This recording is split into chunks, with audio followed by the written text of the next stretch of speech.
In 1987, I had just been out of university a couple of years. I had my first real corporate job. Things were going well. And then all of a sudden, oh no, everything's falling apart. The stock market crashed. It was like one of the biggest crashes in one day history.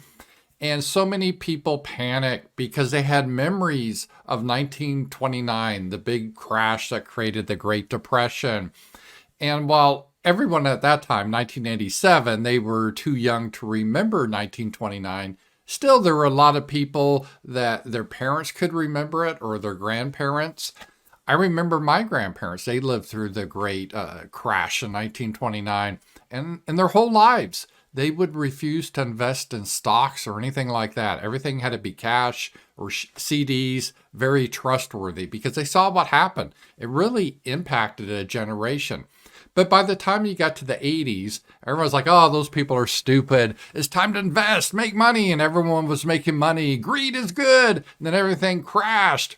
And a lot of people panic. And they're like, oh no, we're back to 1929. We're headed for a depression. I knew this would happen under Reagan. I knew it. And people were saying that, the media. And they were wrong. It was just a correction. If you invested in stocks in 1987 and kept them for a decade, you'd be fabulously rich because all the stocks in the rest of the 80s went right back up in the 90s, the tech boom. So if you invest in gold, you would have lost money compared to stocks. So it was the wrong impression or the wrong lesson people got. And now we look like we could be in a similar situation. I don't know how it's going to go, but for the last few days, the markets have been crashing. Today is August 5th in the morning. This is a disclaimer. So markets can correct really quick. Maybe after I post this video, the markets will be way back up, but it doesn't look like it. It's been 3 days. And over the past 3 days, the Dow has lost over 1,000 points. Crypto has been wiped out and it's accelerating, it seems. I just looked, it keeps going and going and going. The Japanese market on Monday, it crashed the highest it's ever, the lowest it's ever gone and dropped, the biggest drop it's ever had in a single day history. And there's a question here then. Okay, well, is this a 1929 scenario or is it a 1987 scenario? They're very different, right? Because you'd be a fool if it's a 1987 scenario and panic and sell everything because you could be missing a huge boom. However, it's 1929 scenario. You could just be wiped out. We're headed into another huge depression. Which is, I don't know. I'm not a prophet, but let's take a look at really what caused this crash that happened the past couple of days. All right, what caused the crash is it really, a lot of factors came in. The sell-off really kind of started when the U.S. the jobs report showed that we aren't creating a lot of jobs here in America. So we're going to have higher unemployment. The economy is worse than the Biden-Harris regime has been telling us. And I think we all feel that. We kind of know that. But we got some data that showed that.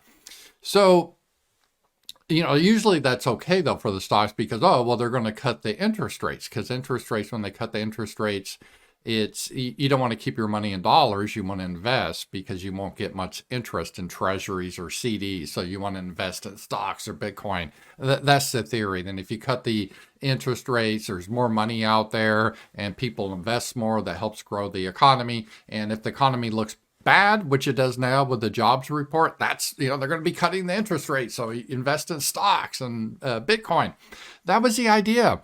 But we have a weird thing happening. Bonds just recently, they're having a weak treasury auction. This is how you fund the U.S. debt. And the 10-year treasury yield climbed to its highest level since April. And the treasury yield is how much interest you get. So they're having to pay more in interest to attract people to buy treasuries. And we have to sell treasuries because we're massive debt in the United States. So that indicates that the market is seeing higher inflation in the future. So it's like, which is it? Are we having a bad economy? Or are we going to have super high inflation?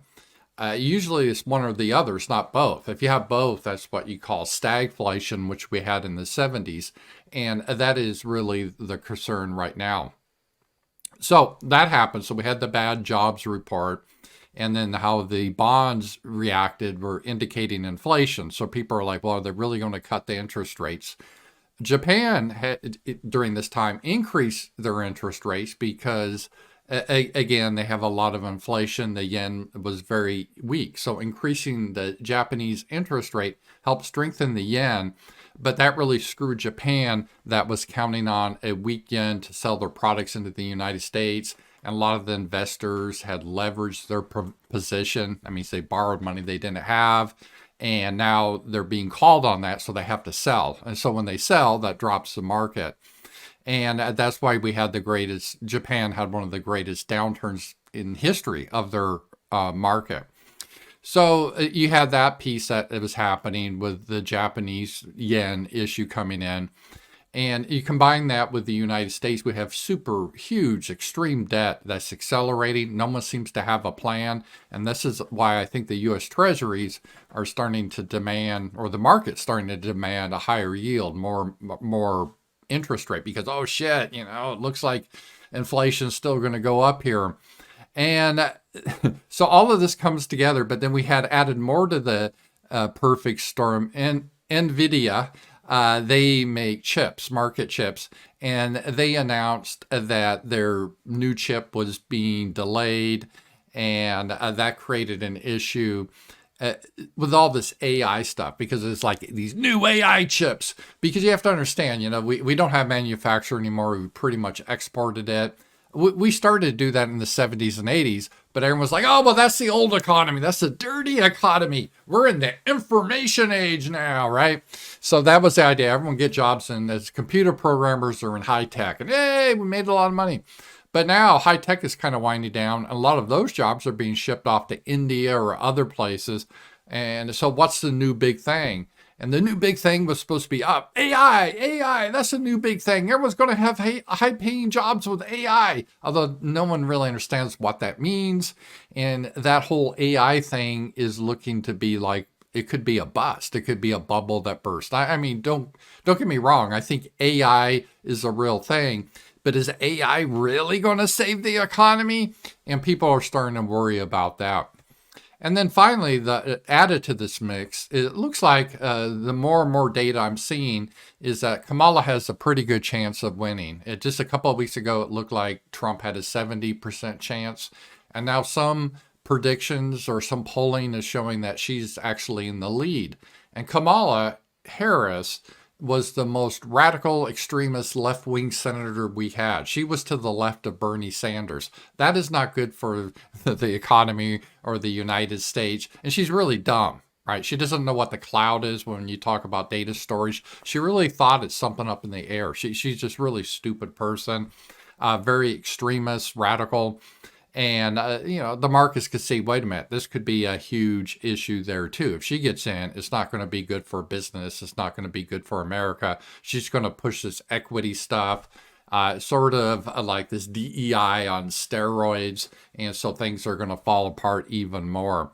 And then potentially we have the war with Iran, with Israel, and try to drag us into that. Although I don't really think that will happen. I'm really skeptical of that, a real war.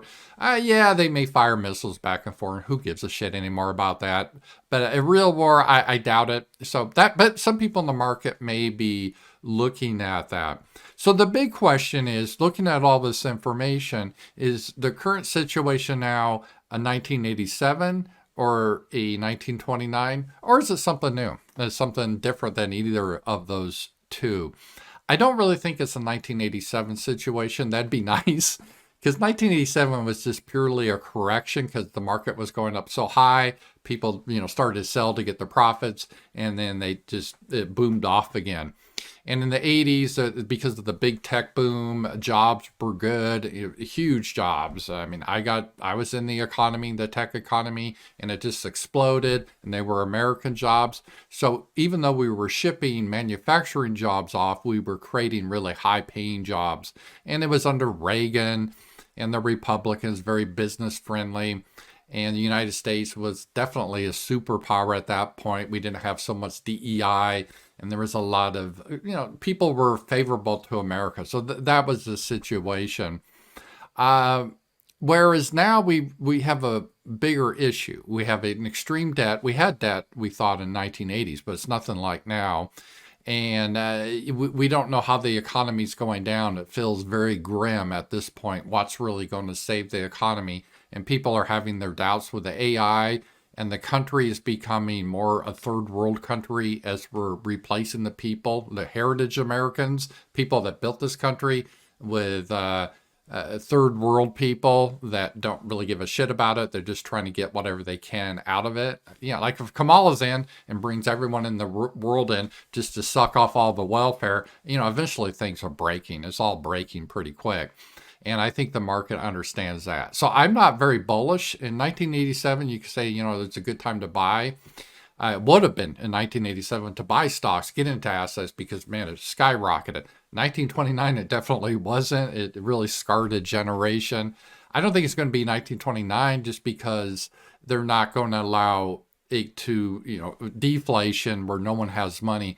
I think what we're going to see now is more close to Weimar Germany, where the government is just going to try to pump money into the economy, which would usually help stocks. But the problem is it's going to make inflation go runaway, and it's going to really create a lot of issues. So I think this crash is different than the previous two. So we got to be very careful what happens here. But we will see in the coming days. But right now it looks like everything is crashing. Talk to you guys later.